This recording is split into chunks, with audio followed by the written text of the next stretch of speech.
strongest is let our children be heard. They have opinions, and in my case, my daughter has a lot of opinions. But I think it's important we let them speak. So I'm going to defer the rest of my time. Please give a big round of applause to Kelly Helton, the equal rights advocate for the Tri-State Freethinkers.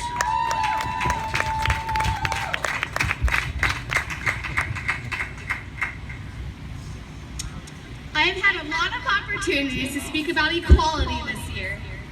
I want people to understand that when we take away privilege, that is not discrimination. That's equality. As I look out into the crowd, I see various religions and my fellow atheists. There are plenty of things that we disagree on, but I'd rather focus my time and energy on the things that we can agree on. If we are going to change the world around us, we must put our differences aside and unite under one banner, and that banner is equality. Equal rights are being able to love who you want, when you want, without fear of discrimination.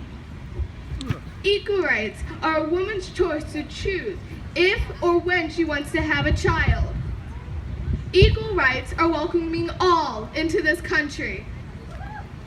Equal rights are paying everyone equally, regardless of the race, gender, sexual orientation, identity, or religious beliefs.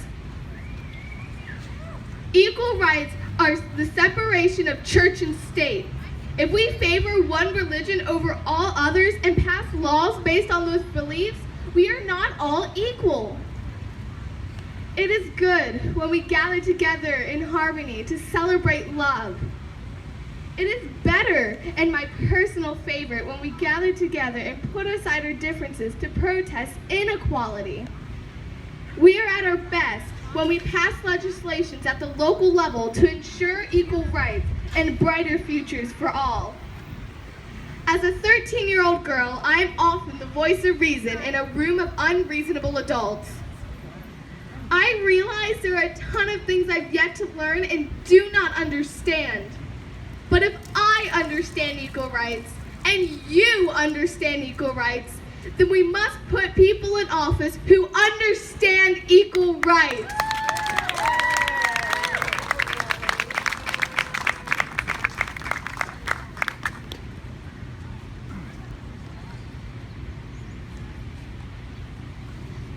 That was awesome. Kelly, that is a tough act to follow. Let's give a round of applause for Kelly again. My name is Allison Reynoldsberry, and I'm the Executive Director of the Intercommunity Justice and Peace Center. We are for justice and peace. We have an office here in Over the Rhine that's just down the street on 14th between Main and Sycamore. Please visit us in the Peasley Neighborhood Center. We are focused on a lot of different issues and have been since we were founded in 1985. The issues that we focus on are working to end the death penalty, advocating for victims and survivors of human trafficking, promoting immigrant rights, and promoting peace and nonviolence in a lot of different ways. And so I want to talk about each of those and the ways that we are promoting love and the vision that we have, the vision that we want to see in each of those areas. We are working against the death penalty, to end the death penalty in Ohio and Kentucky, and we're called to stand with the 142 men and women on Ohio's death row and the 34 men and women on Kentucky's death row.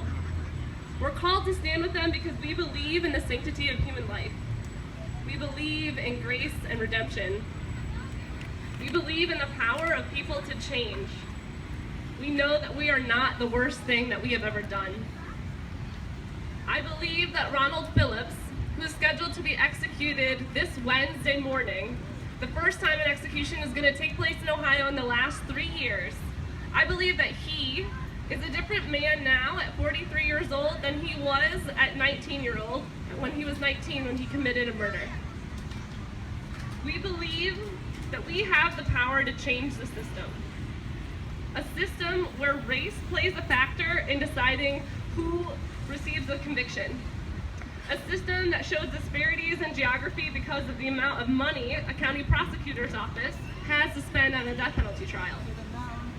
We believe that taxpayer dollars for death penalty cases would be better spent on community-based mental health services rather than executing someone who has a serious mental illness. We acknowledge pain and suffering while also believing in forgiveness. We believe that victims' families deserve better than being reminded repeatedly of their tragedy with each anniversary and each appeal hearing that is drug up in the media. At this time, I want to take a brief moment of silence to remember Ronald Phillips, who is scheduled to be executed on Wednesday, for all those on death row, and for all the victims and their families.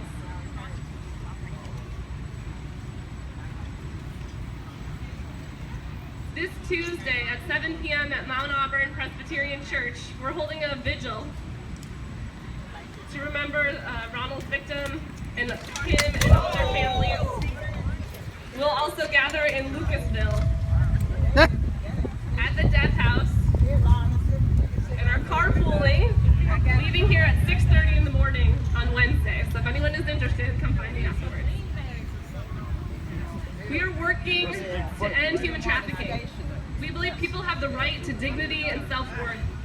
We stand with victims and survivors of human trafficking while providing education and advocacy to those who believe making a difference in cultural norms that promote sexism, inequality, and misogyny can make a difference. We believe all people should be included in the society and be shown respect for their bodies and their spirits. We work to promote immigrant rights. We work with a number of young dreamers and DACA recipients that are leading the charge for immigration reform.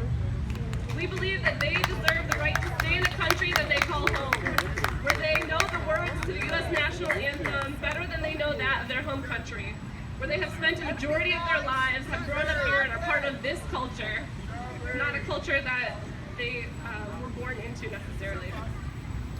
We believe international trade deals should benefit all, from the farm workers to the company executives. We believe the rights of all workers should be respected.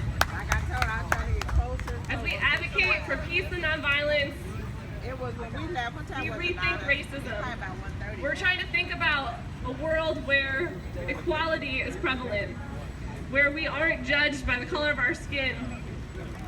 We teach nonviolence and dialogue to help promote that. We believe mutual respect and confidence between people and nations is what will get us to promoting peace. It involves collaboration, it involves peace and justice. This September, we're going to be launching a nonviolent initiative because we believe that we can make Cincinnati a nonviolent city. But it's going to take each and every one of us to make that happen.